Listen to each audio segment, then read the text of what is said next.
I don't want to set the world on fire. Fallout 3 is a fantastic RPG, taking place in a post-apocalyptic America with tons of fun quests, character interactions, scary irradiated monsters, and capitalist satire that definitely doesn't hit a little too close to home right now.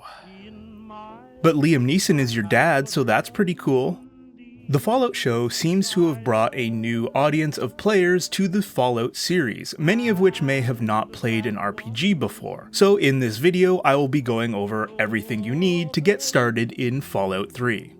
Once you are birthed and start the tutorial, you'll come across the Special book to select your attributes. And don't worry, you'll have one more opportunity to adjust these before leaving the tutorial area. All stats have their uses through various dialogue checks, skill increases, and/or combat, but let's go over them to pick what's best for you. Strength will primarily be used to determine your melee damage and carry weight, so item hoarders will probably want some of this.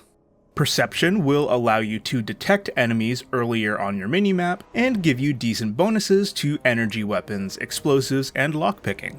Endurance gives you more health, which is perfect for being not dead, and makes some pretty good perks available like toughness and strong back. Charisma makes you talk good, which opens up dialogue options with NPCs, makes bartering with traders better, and you can even get wild animals on your side.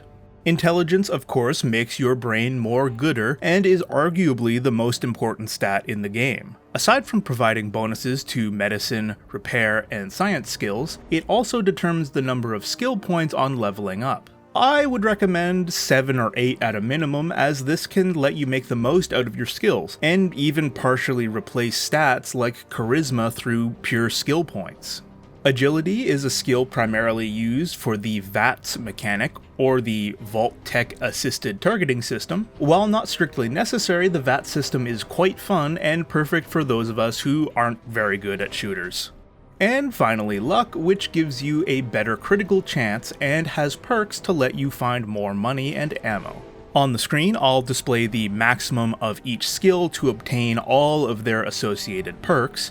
You won't be able to obtain everything, so you'll have to pick and choose what feels right for your character and playstyle. And these are my personal preferred baseline stats, with an extra 5 points to spread around for different builds or personal preferences. This stat spread may seem odd at first, given that I'm missing out on some of the perk breakpoints, but there's a good reason for this: collectible bobbleheads. Throughout the game, there are 20 hidden bobbleheads that you can collect, 7 of which give a permanent +1 to their respective stats.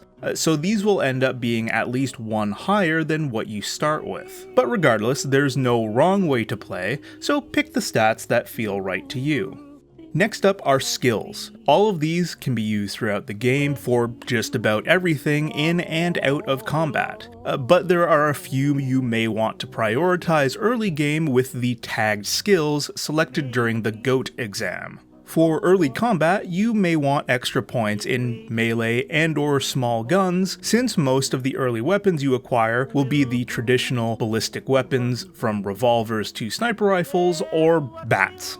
And for utility skills, I personally like to prioritize lockpicking and science to get into locked areas and hack computers for additional information and lore. Explosives can also be quite good early, so you can more easily disarm mines without blowing your legs off. And repair to keep your items in good condition. High points in the barter and speech skills can also more than compensate for a lower charisma score. Medicine will make healing items more effective and is an important skill check for a few side quests. And energy weapons and big guns will become more important as you obtain more of the relevant weapons as you progress through the game.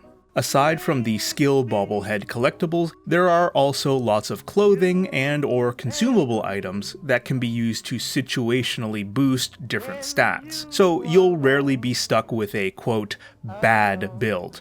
The game offers a lot of flexibility options to let you play the way that you want.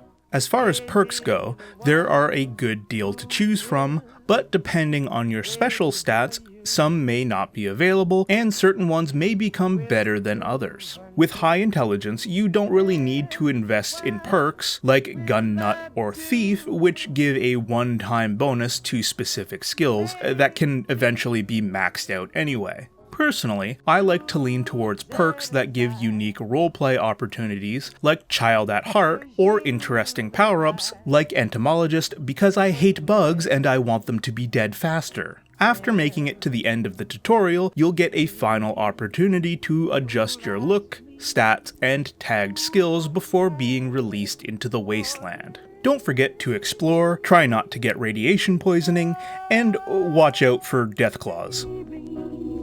I'll say